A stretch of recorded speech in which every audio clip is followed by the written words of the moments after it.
So picture this. You're watching the Apple Worldwide Developers Conference, WWDC 2026. Oh, yeah. The California sun is just beating down, and there's this executive standing there pitching the future of technology. Right.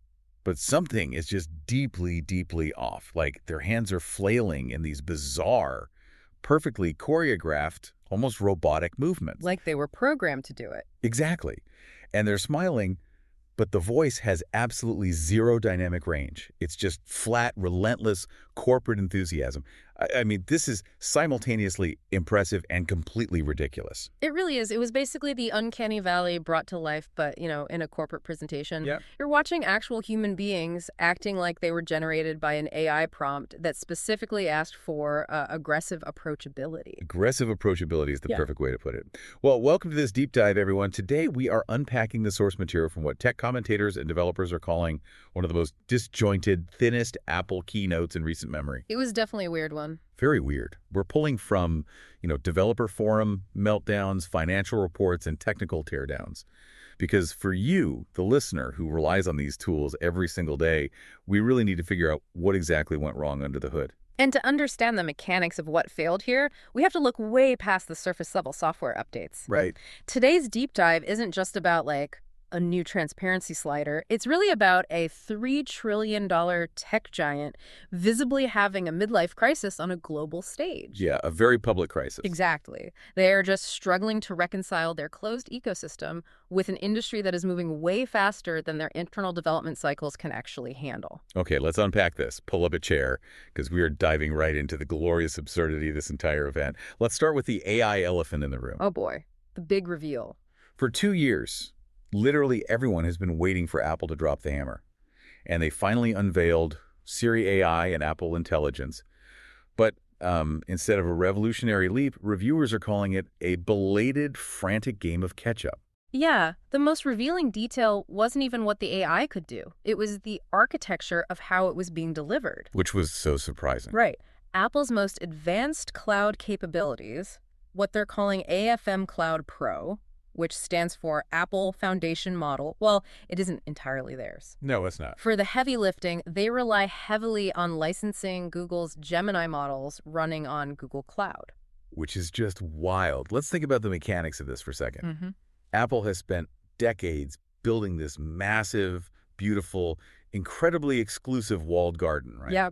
They invite everyone over for the ultimate garden party, only to realize, wait, they forgot to plant any seeds. That's a slight oversight. Just a little one. Yeah. So the night before, they frantically run over to their neighbor, Google, rent a fully grown tree, and just, plant it in the middle of the lawn, hoping nobody notices the price tag still hanging on it. It's a fantastic visual, but if we push that metaphor into the actual technical reality, it gets even worse. How so? Well, they planted Google's tree in their garden, but its roots can't connect to the local soil. Oh, meaning Gemini can't deeply access your personal on-device data. Precisely. I mean, a native, deeply integrated Apple model would eventually be able to securely read your iMessages or cross-reference your calendar and understand your local file system. Without ever leaving the device. Exactly.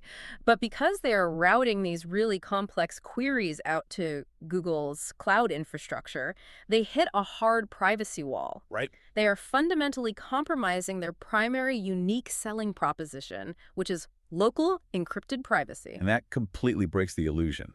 When you buy into the Apple ecosystem, you're paying a huge premium for that seamless private integration. And it seems like the market caught on to that disconnect instantly. Oh, Wall Street certainly did. What's fascinating here is the immediate financial reaction. Let's hear the numbers. Apple's stock hit an all-time intraday high of $317.40 right as the keynote started. The hype was fully priced in. Everyone was ready for it. But the moment investors realized Apple was essentially renting its AI layer from a competitor, and worse, that they couldn't even provide a firm release date, just promising a beta later this year, the whole narrative just collapsed. Wow. The stock dropped to $301.54 by the closing bell. That's a drop of nearly 2%. Just off a keynote. Yeah. For a company of Apple's size, that is a massive destruction of value in a single afternoon. Wait, so you're suggesting the polished veneer wasn't just a marketing choice? Like that it was actually a casualty of severe software engineering delays? Absolutely. Because that changes how I view their entire production pipeline. The rushed pieced-together nature of the software strategy bled directly into how the keynote video itself was produced. It's a direct causal link. I mean, if the software UI isn't locked in, you literally can't film the demonstrations. Which explains so much. The cinematography forums were tearing this video apart. Oh, they were brutal. Video professionals were pointing out these constant micro-jitters from bizarre gimbal reframing. They noted uncontrolled outdoor shots where the executives are visibly squinting in the sun, clipping highlights everywhere. And the audio. Yes, the audio. People were complaining about excessive voice isolation algorithms that stripped out all the background noise. It made it sound like the entire thing was badly overdubbed in a closet. Well, the lack of tracking markers in post-production is actually what caused those jitters. Oh, really? Yeah. When you are pasting a fake UI screen onto a phone that an executive is holding, you need software to track the movement perfectly. Makes sense. But if you're rushing, the composite slips. It created this huge discrepancy between what we were seeing and what we were hearing. It felt sterile, fake, and incredibly rushed. I have to pause for a second here and just ask, are we really talking about this? Are we seriously critiquing gimbal jitters and audio mixing in a tech presentation? I know. It sounds incredibly pedantic. It really does. But for a company like Apple, whose entire identity is built on flawless, cinematic, perfectionist control, skimping on a production budget or pushing out a poorly edited video is a massive structural red flag. It's totally out of character. It screams last-minute panic. It suggests they were tweaking the software or struggling with AI delays so late in the game that the video team had to patch the UI elements in post-production hours before broadcast. Okay, but here's the thing. If the video was a mess because of last-minute software panic, it makes you wonder who is actually steering the ship through this transition. Which brings us to the biggest mystery of the event. Exactly. Yeah. The most baffling absence of the day. Tim Cook recently announced he is stepping down as CEO on September 1st, 2026. A massive, historic transition for the company. Huge. And his successor, John Ternus, is taking over. This was Tim Cook's final WWDC keynote. Yet, John Ternus, the future CEO, was entirely absent from the presentation. Not a single appearance. He was a ghost. Why hide the guy who is about to run the company? Well, if you look at Apple's internal structure and the story they are trying to sell to Wall Street, Ternus's absence is highly calculated. How so? Ternus is fundamentally a hardware guy. His legacy is leading the incredibly successful Apple Silicon transition. But Apple is currently trying to pivot its entire narrative to convince investors that they are an AI software company. Oh, so they didn't want the hardware guy confusing the software narrative. Exactly. But it completely backfired. Keeping the hardware-focused future CEO off-screen during the biggest software event of the decade left analysts feeling totally disconnected from the company's future leadership. They wanted to see the new boss. Right. Wall Street wanted to see an AI visionary taking the reins, not a supply chain and silicon expert hiding in the wings. You know, hiding the hardware guy kind of makes twisted sense when you realize the hardware itself was missing, too. Yeah, that was jarring. People tuned in expecting an M5 Mac Studio, maybe a new Mac Mini, to power all these local AI tasks, but there were zero hardware reveals. Nothing. Which is a huge problem. It's a wild paradox. Because they didn't announce new hardware, but you absolutely need new hardware to run the software they just spent 2 hours talking about. The device lockouts are structurally aggressive. The computational requirements for running even small language models locally are immense. They primarily demand significant NPU neural processing unit capacity and unified memory. Let's break down exactly what that means for you, the user. To even get the base level of Siri AI, you need an iPhone 15 Pro, an iPhone 15 Pro Max, or an iPhone 16. Right. If you have an iPhone 15 base model, a phone Apple was happily selling as their flagship just months ago, you are essentially holding a device that Apple has already deemed obsolete for this new era. You're just out of luck. It creates a massive fragmentation in their user base. Wait, it gets better? The most advanced features they showed off, like the highly expressive customizable Siri voices, the advanced system-wide dictation, those are entirely exclusive to the unreleased iPhone 17 Pro, iPhone 17 Pro Max, and the rumored iPhone Air. It is forced obsolescence taken to an unprecedented extreme. It really is. They are essentially telling their users, look at this amazing future we've built, but to actually use the good version of it, you have to buy a phone that doesn't even exist yet. It's wild. It's an admission that their current silicon architecture simply cannot handle the memory bandwidth required for expressive, real-time AI generation. But even if you buy that unreleased phone this September, depending on where you live, you still might not get the features. Oh, the regional blocks. The geographic paywalls are just staggering. Siri AI is launching strictly in English to start, but it gets crazier. Apple is indefinitely delaying Siri AI in the European Union, Yeah. and they're blocking it entirely in China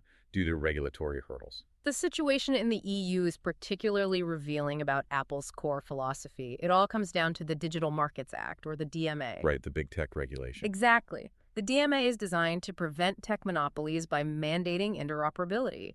Under this law, gatekeepers like Apple are forced to allow third-party apps access to core system functions. So if Meta or Google wanted to build their own AI assistant on the iPhone, Apple would have to let them integrate as deeply as Siri does. That is the technical requirement, yes. But Apple argues that opening those core APIs, allowing a third-party AI direct, unchecked access to a user's local data, completely shatters their security model. Okay. They proposed a technical compromise called the Trusted System Agent, which was essentially a sandbox layer that would act as a secure middleman between third-party assistants and local data. But the European Commission rejected it. They did. They viewed the Trusted System Agent as just another way for Apple to maintain a bottleneck and favor its own services over competitors. I have to push back on Apple's narrative here, though. Is Apple really just fiercely protecting EU users' privacy with this sandbox? Or are they throwing a tantrum because the EU won't let them be the sole gatekeeper of the AI toll booth? It's a fair question. Because if they control the middleman, they control the ecosystem. It's the central tension of the modern tech landscape.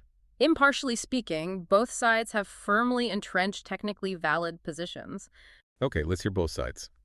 From Apple's perspective, once data leaves their deeply integrated hardware-level encryption and goes to a third-party app, they can no longer cryptographically guarantee user privacy. That makes sense. But from the EU's perspective, Apple uses privacy as a convenient shield to maintain a lucrative monopoly and crush fair market competition. Which also makes sense. Right. But regardless of who is right, the objective reality for the consumer is stark. Millions of European users will simply have no Siri AI on iOS 27. It's a complete stalemate. It is fascinating to watch an immovable object meet an unstoppable force.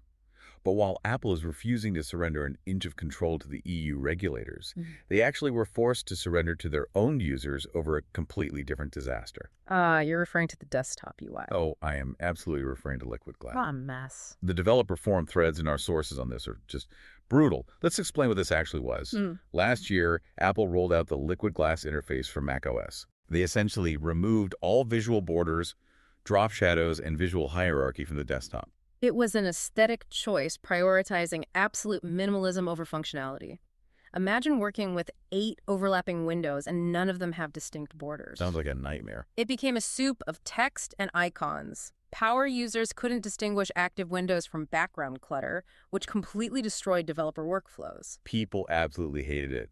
During its rollout, Google searches for how to switch to Android hit 3 times their all-time peak. Wow. And searches for iPhone bad now hit 5 times their peak. Yeah. And incredibly, the analytics show that 100,000 Apple users downloaded Omarchy Linux just to escape the Apple ecosystem. That is a staggering metric. 100,000 developers, the people building the apps for your ecosystem, jumping ship to Linux because of a UI update. It's unheard of. It really is. It demonstrates a level of user dissatisfaction that Apple's reality distortion field rarely experiences. So what does Apple do in macOS 27 Golden Gate?